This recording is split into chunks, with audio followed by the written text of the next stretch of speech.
السلام عليكم ورحمة الله وبركاته. إن الحمد لله نحمده ونستعينه ونستغفره ونعوذ بالله من شرور أنفسنا ومن سيئات أعمالنا.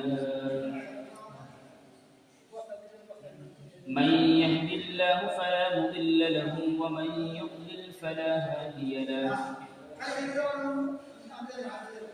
ونشهد أن سيدنا وسندنا وحبيبنا وطبيبنا وقلوبنا ومولانا محمدا عبده ورسوله. أما بعد فأعوذ بالله من الشيطان الرجيم. بسم الله الرحمن الرحيم. وما أصابكم من مصيبة فبما كسبت أيديكم ويعفو عن كثير. آمنت بالله وصدق الله وصدق رسوله النبي الأمي الكريم، ونحن على ذلك لمن الشاهدين والشاكرين، والحمد لله رب العالمين. الحمد لله মহান রব্বুল আলামিন শুকরিয়া। আল্লাহ তাআলা আপনাকে আমাকে এক হায়াত দান করে পবিত্র দিন ইয়ামুল জুমআ শুক্রবার মসজিদে আসার জন্য তৌফিক দান করেছে। এজন্য সকলে সেই মালিকের দরবারে শুকর আদায় করি আলহামদুলিল্লাহ। মুহতারাম হাজিরিন, পবিত্র দিন হচ্ছে আল্লাহ তাআলার কাছে মুসলমানদের ইবাদতের একটা মৌকা, ইবাদতের একটা সুযোগ। আর মুসলিম জাতির জন্য অন্য অন্য দিনের তুলনায় শুক্রবারটা হচ্ছে ইবাদতের জিয়াদা করা।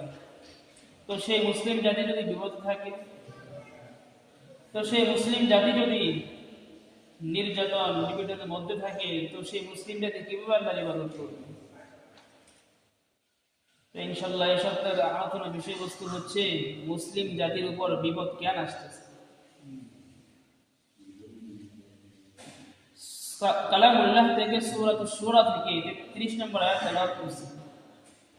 আল্লাহ তাআলা বলেন, হে মুসলমান, আমি তোমাদেরকে সৃষ্টি করছি, আমি ইবাদত করব।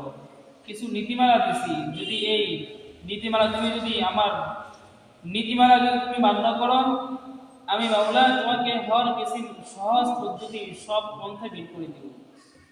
আর যখন তুমি আমার নীতিকে মাইনাস করা শুরু করবা, আমি মাওলা তোমার জন্য বিপদ আপদ দেওয়া শুরু করে দেব।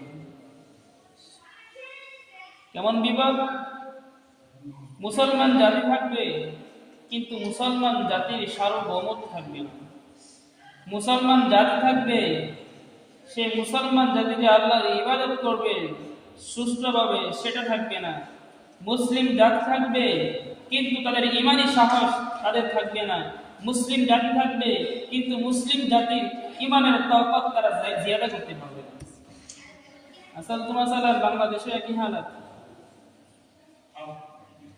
বর্তমান জামানায় যে ফিতনাগুলো উদ্ভাসিত হয়ে দাঁড়াইতেছে দিন দিন মুসলিম জাতিকে গাইড করার জন্য, আল্লাহ তাআলা এই জন্যই প্রত্যেক জাতিকে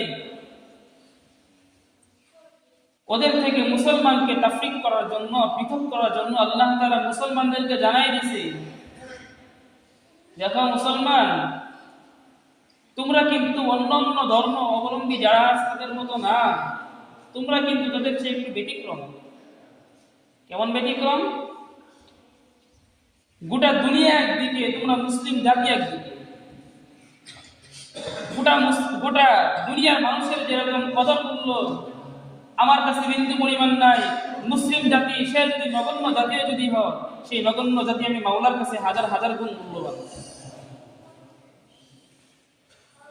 কারণ মুসলিম জাতি তো ইমানদার ব্যক্তি, মুসলমান জাতি তো ইমানদার। এই ইমানদার ব্যক্তিটার জন্যই আল্লাহ তাআলা জান্নাত বানাইছে। তো মুসলমান জাতি কেন আজ নির্যাতিত? আল্লাহ বলেন সূরা মায়েদার মধ্যে আসছে 16 নম্বর পারার মধ্যে আসছে 16 পৃষ্ঠার মধ্যে আসছে قال الله تعالى في كلامه المجيد وفرقانه الحميد يا أيها الذين آمنوا لا تتخذوا اليهود والنصارى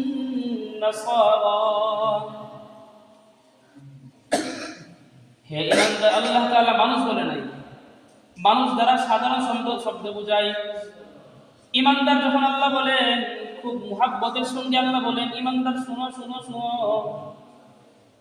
বাপ যদি কোন সন্তানকে বেশি মুহাব্বত করে হে বেটা শুনো, আর যদি কোনো বাপ যদি কোনো সন্তানের প্রতি রাগান্বিত হয়ে থাকে এই বেটা শুনে যা, বলার ধরন কিন্তু ভিন্ন হয়ে যায়। আল্লাহ তাআলা না শব্দ প্রয়োগ করলে এই বেটা শুনে যা, এই হালতটা এর সাথে প্রয়োগ হয়। কিন্তু স্নেহের সাথে যখন কোনো বাবা যখন সন্তানকে ডাকে সেই কথার তর্ক যেমন আল্লাহ তাআলা এই জায়গাও সেই একই শব্দ প্রয়োগ করে বলেন ইয়া আইয়ুহাল্লাযীনা আমানু, ও আমার ঈমানদার, আমি কিন্তু তোমাদের জন্য জান্নাত বানাইছি, আমি কিন্তু তোমাদেরকে জান্নাতে দেওয়ার জন্য বানাইছি। কিন্তু তোমরা তোমাদের ঈমানকে ভুলে আবার ইহুদি নাসারা খ্রিস্টানদেরকে আবার বন্ধু বানায় না। তোমরা আবার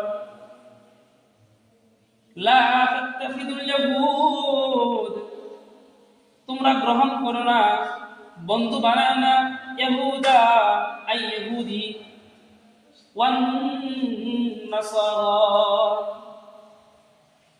নাসারাদেরকে তোমরা বন্ধু বানায় না। নাসারা কারা? ইহুদি নাসারা কারা? বর্তমান যারা খ্রিস্টান আছে এই খ্রিস্টান জাতির এই নাসারার মধ্যে শামিল, ইহুদির মধ্যে শামিল। তো আল্লাহ বললো কি? আল্লাহ বললো তোমরা ইমানদার ব্যক্তি ইমানদারদেরকে বন্ধু বানাবো। কিন্তু আজ আমরা মুসলিম জাতি ইমানদারদেরকে আইডল মানি না, মানি কাদেরকে? সেই নেইমারদের মানি, মেসিদেরকে মানি। মাসালান বহির বিশ্বের যে সমস্ত রাষ্ট্রগুলো আছে ওই রাষ্ট্রের মুসলমান জাতি আছে নগণ্য জাতি, কিন্তু অন্য অন্য ভূখণ্ডের মুসলমান বেঁধে রেখে অন্য অন্য ধর্মের অবলম্বন এটা বেশি থাকে। আমরা তাদেরকে আইডল মানা শুরু করি। তো ফায়দা কি হলো আমাদের? ফায়দা হলো নিজেদের প্রতি নিজেরা জুলুম করা শুরু করছি, এটাই ফায়দা হয়েছে। বর্তমান ইসলাম কেন ফেতনা? এটা কেউ বলে এটা এই উগ্রবাদী হিন্দুদের থেকে আসছে, এর মূল জায়গা হচ্ছে ইহুদি থেকে আসছে। কারণ ইহুদি থেকে এই ইসকন জাতি যারা আছে, উগ্রবাদী জাতি যারা আছে, এরা তো শিক্ষা গ্রহণ করছে সেই ইহুদিদের যে সমস্ত প্রদত্ত থাকে ওদের থেকে শিক্ষা গ্রহণ করছে। তো তারা হিন্দুদের প্রদত্ত কিভাবে হইল? মাসালান এই জাতিটা মূলত রসুন যেরকম তাদের পোয়া যেরকম এক থাকে চতুর্পাশে ঘুরে ফিরে আসে, এরকম ভাবে ইসলাম জাতিকে ধ্বংস করার জন্য হয় ইহুদির স্রোত হয়ে আসে, নয় নাসারা স্রোত হয়ে আসে, নয় হিন্দু স্রোত হয়ে আসে। টার্গেট একটা ইসলাম। আমরা তো শরণমালা মুসলমান। আমরা কিছুদিন আগে যখন হিন্দুদের মন্দিরে যখন মুসলমান জাতি যখন পাহারা দিল, মুসলমানদের দিনের ভিত্তি এটাই ছিল কল্পনা যে আমরা আমাদের ওদের সংখ্যালঘুদেরকে আমরা একরাম করব, যেন তারা আমাদের কোনো কষ্ট যেন না পায়। মুসলমানদের মধ্যে দিলের মধ্যে তামান্না ছিল এটা। কিন্তু তারা বুঝে তামান্না তো এটা, তামান্না থাকা সত্ত্বেও মুসলমানদের তো আমাদের মহাব্বত করে, মুসলমানদেরকে মহাব্বত করার ফল দেওয়া হচ্ছে আলিফকে সেই হত্যা করার ফল। মুসলমান অ্যাডভোকেটকে হত্যা করার দ্বারা কি ফায়দা আসে? মুসলিম জাতিকে নির্যাতন করা, মুসলিম জাতিকে নিপীড়ন করার একটা সূত্রপাত বাংলার জমিনের চেষ্টা করার জন্য পাইকারা করতেছে। আমরা ইমানদার ব্যক্তি আমরা ঘুমিয়ে আছি, যুবক যারা আছি আমরা খুব খেয়াল করি। শুরুতে বলছি বয়ানের বিষয়বস্তু হবে মুসলমান জাতির উপর বিপদ কেন আসতেছে। আয়াত পড়ছি সূরা শুরা থেকে। আল্লাহ তাআলা বলেন ওমা আসাবাকুম মিন মুসিবাতিন ফাবিমা কাসাবাত আইদিকুম ওয়া ইয়াফু আন কাসীর, যে তোমরা মুসলমান জাতি যারা আছো, দুনিয়ার ভিতরে যে সমস্ত অপরাধ সংগঠিত হয়, সমস্ত অপরাধের সংগঠিত হওয়ার সবচেয়ে মূল মাত্রা হচ্ছে তোমরা নিজেদের দুই হাতের কামাই। দুই হাত দিয়ে যেরকম মানুষ উপার্জন করে, এই দুই হাত দিয়ে মানুষ গুনাহ করে। আর গুনাহ যখন বেশি হয়ে যায়, এই মুসলিম জাতির উপর নির্যাতনের স্টিম রুলার শুরু হয়ে যায়। মুহতারাম হাজিরিন, রব্বে কারীম আল্লাহ তাআলা আপনাকে আমাকে খুব ইহতিয়াত করেছেন। অন্য জাতি যারা আছে ওদের থেকে তাফফিক থাকা লাগবে। হ্যাঁ, তারা সংখ্যালঘু, ঠিক আছে, তাদেরকে আমানার সাথে রাখা রাখবে, এটা ঈমান। অনুরূপভাবে মুসলিম জাতি আমাদের জন্য কর্তব্য হচ্ছে সংখ্যালঘু যারা আছে, ইহুদি হয় নাসারা অথবা হিন্দু, এই সমস্ত জাতি যারা আছে ওদের সঙ্গে কোনো বন্ধুত্ব নাই। ভারত বলেন বা অন্য কোনো রাষ্ট্র বলেন না কেন, বা আমেরিকা বলেন না কেন, যত রাষ্ট্র আছে মাসালান প্রত্যেক রাষ্ট্রের সঙ্গে হিন্দুত্ববাদ নয় খ্রিস্টান অথবা নয় ইহুদি প্রায় আকসার ওদের থাকে এই সমস্ত রাষ্ট্রগুলো। কিন্তু মুসলিম জাতি যদি থাকে ওদের সঙ্গে মহাব্বত থাকবে, তবে ইহুদি বা নাসারা বা হিন্দুর সঙ্গে কোনো মহাব্বত নেই আমাদের। এটা আমার কথা না, আল্লাহর কালামের কথা। আমি আপনি মুসলমানের কাজ কি? আল্লাহর কথা মানা, নবীর কথা মানা, এটাই হচ্ছে আমাদের কাজ। কি বলেন, তাই না? আল্লাহ তাআলা বলেন, হে আমার উম্মত, তোমরা মুসলিম জাতি, তোমরা কিন্তু দুর্বল। কারণ দুর্বল হবে না কেন? আমরা দুর্বল এই জন্য হয়েছি, আল্লাহকে মাইনাস যখন করছি, আল্লাহর নবীর কথাকে যখন মাইনাস করছি, আমরা তখন থেকে দুর্বল হওয়া শুরু হয়েছি। আল্লাহর নবী সাল্লাল্লাহু আলাইহি ওয়াসাল্লামের ইতিহাস গাবেন, দেখেন আল্লাহর নবী সেই বদরি সাহাবী কারা ছিল মাত্র 313 জন। এই 313 জন হাজার সেই হাজার মুশরিকদের সঙ্গে যুদ্ধ করে মুসলিম জাতি আজ শুধু তা না, সেই জামানায় জয়লাভ করছে। কেন করছে? কই হাজার আর কই 300, এটা করছে এজন্য আল্লাহ তাআলা সেই মুশরিকদেরকে দেখায়, আল্লাহ তাআলা সেই সমস্ত নাসারাদেরকে দেখায় মুসলিম জাতি কখনো সংখ্যা বলে তারা জয়লাভ করে না, তারা জয়লাভ করে শুধুমাত্র আল্লাহর উপর ভরসা করে। কারণ 313 জন যখন কলবি ঈমান, আল্লাহর প্রতি ঈমান এনে যখন তারা আগাইছে, আল্লাহ তাআলা তার নবীকে জানান, হাবিব আপনি টেনশন করেন না, আপনার 313 জন 3000-এর মতো শক্তি বহন করবে। শুধু তা না, আমি আসমান থেকে মালাকা পাঠিয়ে দিয়ে আমি আপনাকে নুসরত করব। নুসরত করছে, বদর পার হয় নাই। মুসলিম জাতি যদি বদরে যদি ধ্বংস হয়ে যাইতো, আজ এই নান্দিনে মসজিদও থাকতো না, আমরা মুসলমান জাতি মসজিদও আসতে পারতাম না।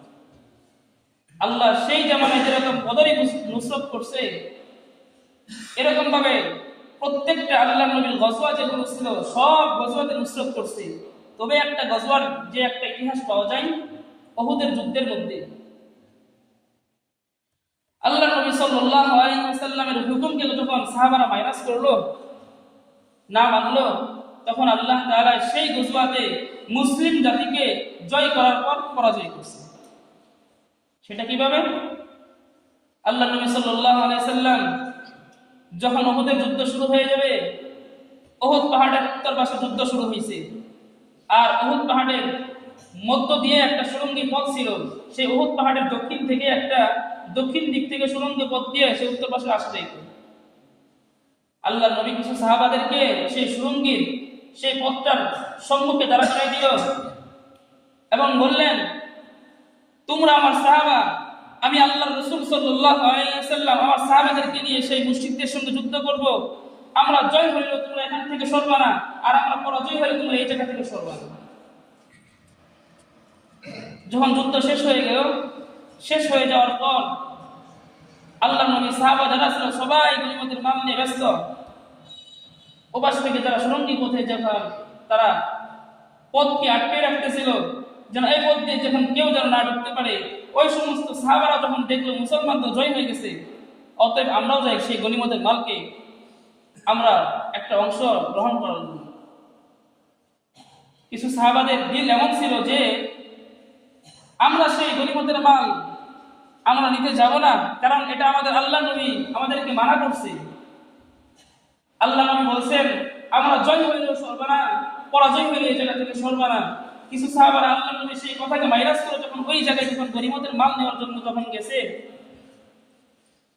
তখনই ওই মুশরিকরা যখন যুদ্ধ থেকে পালাইতে শুরু করলো, তারা পিছন আবার ব্যাক করে সেই সুরঙ্গির মুখ দিয়ে আবার ঢোকা শুরু করছে। দেখছে যে মুসলমান তো গনিমতের মাল নেওয়াতে ব্যস্ত আছে, তখন তারা সেই সুরঙ্গি পথ দিয়ে ছেড়ে মুসলমানদের উপর আবার আতঙ্ক শুরু করে, এমন ভাবে আতঙ্কিত হামলা করে ইতিহাস বলে মুসলমান জাতির মধ্যে 70 জন শাহাদাত বরণ করে। শুধু তা না, আরো অনেকে নিহত হয়, আহত হয়েছে। এটা কেন হইল? আল্লাহ তাআলা মুসলমান জাতির সঙ্গে ওয়াদা করছে যে মুসলমান জাতিকে আল্লাহ তাআলা সাহায্য করবে। কই আছে? কালাম আল্লাহর মধ্যে আছে। যখন এই সাহায্য করবে, সেই যুদ্ধের মধ্যে সবাই যে মুমিন ছিল তা না, কিছু মুনাফিক ছিল। মুনাফিক বলতেছে হাই হাই হাই, আমরা তো মুহাম্মদের কথায় আমরা তো ঈমান আনছি, ঈমান আনার পর তো আমরা বিপদে পড়ে গেলাম। আল্লাহ তাআলা বলেন যখন কোন বান্দা যখন লিল্লাহি আল্লাহর হুকুম আর নবীর তরিকা যখন এই দুইটা জিনিস যখন সামনে রাখে, আল্লাহ তাআলা 1400 বছর আগে যেরকম মুসলমানকে সাহায্য করছে, হাল জামানো সেই ব্যক্তি মুসলমানদেরকে আল্লাহ সাহায্য করবে। তখন মুনাফিকরা বলল আল্লাহ আমরা তো মুহাম্মদের প্রতি ঈমান আনলাম, আর মুহাম্মদ তো আমাদেরকে বিপদের মধ্যে ফেলাইল। শুধু আমি আর আপনি চিন্তা করি হাই হাই হাই, আল্লাহ তাআলা আসমান থেকে দেখে ফিলিস্তিনের মুসলমানদেরকে আল্লাহ তাআলা নির্যাতন করে, আল্লাহ তাআলা কেন তাদেরকে শাস্তি দেয় না? ইসরায়েলকে আল্লাহ তাআলা চাইলে তো হটাই দিতে পারে, আল্লাহ কেন দেয় না? বাংলাদেশে কিছুদিন আগে উলামায়ে কেরামদের যখন নির্যাতন হইল, তারা দোয়া করছে আল্লাহ আলেমদেরকে জেলখানা থেকে বের করে দাও। অনেক এলাকার মানুষ খতম করছে, কোরআন শরীফ দোয়া করছে আল্লাহ আলেমদেরকে তুমি জেলখানা থেকে বের করে দাও, আমাদের ইমাম আমাদের হাদিসের মসজিদের শায়েখ ওদেরকে তুমি বের করে দাও। দোয়া করছে কেন? কারণ বাংলার মুসলমানের তো দিলের সঙ্গে উলামায়ে কেরামের মুহাব্বত আছে, এজন্যই তো দোয়া করে। তো তারা যখন দোয়া করলো, দোয়া করতে করতে নিরাশ হয়ে যাইতেছে, 2-3 বছর হয়ে যায় বের হয় না, তখন দোয়া করে বলতেছে নিরাশ, হ্যাঁ আল্লাহ আমাদের কথা শুনে না। আমাদের দিলের হালত যেমনটা হয়েছে, সেই পূর্বের জামানায় মুনাফিক যারা ছিল ওদের হালত এরকম হয়েছে। ওরা বলতেছে হাই আল্লাহ তাআলা বলেন হাত্তা ইদাস্তায়াসার রাসূল ওয়াদাল্লু আন্নাহুম ক্বাদ কুযিবু জাহুম। শুধু আমাদের দিলের হালত এমন হয়, শুধু তা না, আল্লাহ তাআলা পয়গম্বরদের দিলের হালত এমন হয়েছে, সাহাবাদের দিলের হালত এমন হয়েছে, তারা তো ধারণা করে বসলো হাত্তা ইদাস্তায়াসার রাসূল, রাসূলরা ধারণা করছে ক্বাদ কুযিবু জাহুম, এবং সাহাবা যারা তারা ধারণা করে যে আল্লাহ তাআলা আমাদেরকে পয়গম্বর পাঠাইলো, কিন্তু পয়গম্বর কি দোয়া করে আল্লাহ তাআলা আমাদেরকে সাহায্য করে না। আসলে তা না, আল্লাহ তাআলা সর্বপ্রথম বদরে মুসলমানদের সাহায্য করছে, উহুদেও সাহায্য করছে। যখন আল্লাহ নবী বলেন সেই সুরঙ্গির পথে দাঁড়াও, তারা গনিমতের মাল যখন তারা নিতে আসছে, আল্লাহ নবীর কথাটা যখন মাইনাস করছে, আল্লাহ তাআলা সেই সময় মুসলমানদের পরাজিত করছে। কিন্তু পরবর্তী যুদ্ধের আগ মুহূর্তে যেটা মুসলমান জয়, পরবর্তীতে বিজয় কেন হইল? জয় পরাজয় কেন হইল? প্রথমে আল্লাহ নবীর হুকুম ছিল, আল্লাহর হুকুম ছিল, যখন মানছে জয় হইছে। পরবর্তীতে যখন আল্লাহ তাআলার কথা এবং মুসলমান আল্লাহ রাসূলের কথা যখন মাইনাস করছে, তখনই তারা পরাজয় হইছে। মেরে বায়া দোস্ত বুজুর্গ, হাল জামানায় আল্লাহ তাআলা আপনাকে আমাকে মুসলমান করে বানাইছে। মুসলমানের কাজ হচ্ছে আমি আর আপনি আল্লাহ এবং আল্লাহর রাসূল যে কথা বলছে সেই কথার উপরে ইস্তেকামত থাকবে, এটা হচ্ছে আমাদের ঈমানি দায়িত্ব। শুধু তা না, এই ঈমানকে সামনে রেখে আল্লাহর নবী বলেন আল্লাহ তাআলা আরো কিছু নীতিমালা গ্রহণ করতে বলছে। সেই নীতিমালাগুলো কি কি? আল্লাহ কোরআনের আয়াত দ্বারা সেই নীতিমালা সজ্জিত করছে। এক নম্বর নীতিমালা বলছি, আল্লাহ এবং আল্লাহর রাসূল যে কথা আদেশ করছে সেটা মানতেই হবে। বর্তমান জামানায় যত ফিতনা বলেন না কেন, তারা যদি সমস্ত ফিতনা যদি একসাথে হয়ে যদি মুসলমানকে ধ্বংস করতে চায়, তারা পশ্চিমকালেও পারবে না। কেন পারবো না? আল্লাহর ওয়াদা আছে। কারণ মুসলমান জাতিকে যখন হালাক করতে যাব, আর মুসলমান জাতি যদি এই নীতিমালার উপর ইস্তেকামত থাকে, আল্লাহ তাআলা যেরকম আগের জামানায় সাহাবাদেরকে সাহায্য করছে, হাল জামানায় সাহায্য করবে। কারণ এটা এমন ভয়াবহ ফিতনা, আল্লাহ নবী হাদিসে বলেন, শেষ জামানায় আমার সাহাবারা, আমার সাহাবারা শুনে রাখো, শেষ জামানাটা এমন একটা অবস্থান হবে, মুসলিম জাতি অনেক হবে, অনেক হবে, অনেক হবে। তা সত্ত্বেও মুসলমান জাতি নির্যাতিত হবে, তা সত্ত্বেও মুসলমান জাতি বঞ্চিত হবে, তা সত্ত্বেও মুসলমান জাতি সবসময় পরাজিত হবে। আল্লাহ নবীর সাহাবারা বললেন, ও আল্লাহর নবী, কেন আমাদের মুসলমান ভাইরা কি কমে যাবে নাকি তখন? আল্লাহ নবী বলেন, দেখো, তখন মুসলমান কমে যাবে না। তোমরা তো কিছু অল্প সংখ্যক মুসলমান আছো, শেষ জামানায় 200 কোটির উপরে মুসলমান হবে। বর্তমান জামানায় মুসলমান কত? 200 কোটির উপরে। তো এত মুসলমান হওয়া সত্ত্বেও তাহলে আমাদের মুসলমান ভাইরা কেন পরাজিত হবে? আল্লাহর নবী বলেন, দেখো, মুসলমান তো বেশি হবে, কিন্তু মুসলমানের দিলের থেকে তাদের মৃত্যুর ভয় দিলের মধ্যে ছায়াবাদ করবে, 1 নাম্বার। 2 নাম্বার, মুসলমানদের দিলের থেকে ঈমানী শক্তি হারাই ফেলবে। এই 2টা কারণে মুসলমান জাতি দুনিয়ার মধ্যে নির্যাতিত হবে। বর্তমান জামানায় তাকায় দেখেন, গোটা পৃথিবীতে তাকায় দেখেন, ঈমানী শক্তি আছে? যদি আমাদের মুসলমান, যদি ঈমানী শক্তি সেই ফিলিস্তিন, যদি সেই আরাকানে মুসলমানের মতো, অথবা যদি ফিলিস্তিনের মুসলমানের মতো যদি আমাদের ঈমানী শক্তি থাকতো, আল্লাহ তাআলা সেই তালেবানদেরকে যেরকম নুসরত করে আমেরিকার উপরে, অনুরূপভাবে আমরা মুসলিম জাতি আমাদের ঈমানকে যদি সাহাবাদের ঈমানের মতো ইস্তেকামত থাকতে পারি, আমাদেরকে এরকম সাহায্য করবে, 1 নাম্বার। 2 নাম্বার, আমরা মুসলিম জাতি শুধু মৃত্যুকে ভয় করি। কেন ভয় করি? কারণ মৃত্যু হইলেই তো আমার সংসারটা শেষ, মৃত্যু হইলেই তো আমার পরিবারটা শেষ, আমার ছেলে হারাবো, বিবি হারাবো, সব হারাই ফেলবো। আল্লাহ নবী বলেন, মুসলিম জাতি যদি শাহাদাত বরণ করে, মুসলিম জাতি যদি ইহুদি, খ্রিস্টান, নাসারা এদের সঙ্গে যদি ধর্মান্ত নিয়ে এবং ধর্ম নিয়ে তারা যদি যুদ্ধ করে, তাহলে মুসলিম জাতি তারা শাহাদাত বরণ করে, আর তারা শাহাদাত বরণ করার সঙ্গে সঙ্গে আল্লাহ তাআলা তাদেরকে জান্নাত নসিব করে দিয়েছে। আর অন্য জাতি যারা আছে, ওরা মরে ডাইরেক্ট জাহান্নামে ঢুকবে।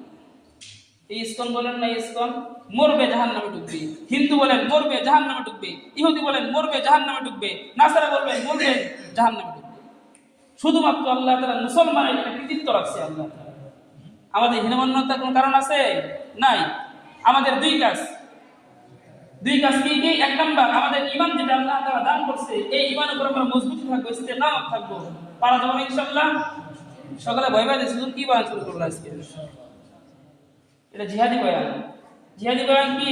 মুসলিম জাতি আল্লাহ তাআলা জিহাদের মাধ্যমে দ্বীনকে প্রতিষ্ঠিত করছে। আমাদের 2 কাজ।